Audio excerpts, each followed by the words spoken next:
新闻一开始来关心发生伫宜兰市这真严重的车祸，这伫北门口的上宽，你看这白色的进口车开真紧，弄到头前车了啊，佮冲甲对面的车道，造成3个人受伤，结果其中一个查某老师伤过严重不幸死亡啊！警方伫驶真紧的这台车内底吼，我弄甲密密麻麻，发现有毒品啊，所以这又搁是一件速毒害死人的案件啦。 白色进口车去弄到头前这台银色轿车，两台拢失控冲过路口。进口轿车冲向对向的车道，去弄到人家厝的条啊！银色轿车一直愈进前，去弄到停红灯的车。别台车的驾驶赶紧落车落来看。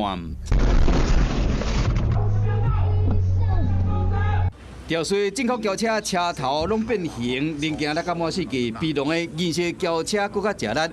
本来5门弄一个剩2门，中后段拢变去，女驾驶当场就无开啊！送去病院急救，嘛是救无活。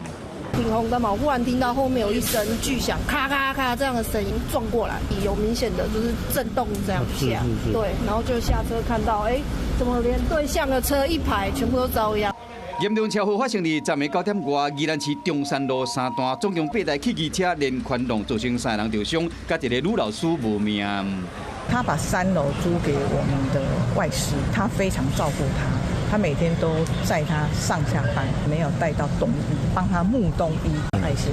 女老师退休后转任伫宜兰买厝定居，真有爱心，阁有囡仔缘。校方赶紧安排其他的主任来代班，知影讲这个吊衰驾驶有食毒品，阁驶车，受气阁艰苦。白色自小客车驾驶者经以毒品唾液快筛检测后呈阳性反应。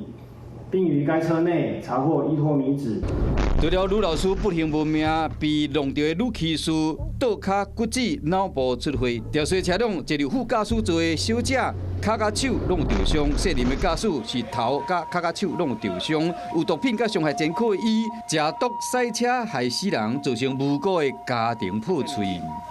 Hello， 我是张新文。想要抢先掌握最及时的新闻资讯吗？赶快订阅、按赞、开启小铃铛，锁定华视新闻 YouTube 频道。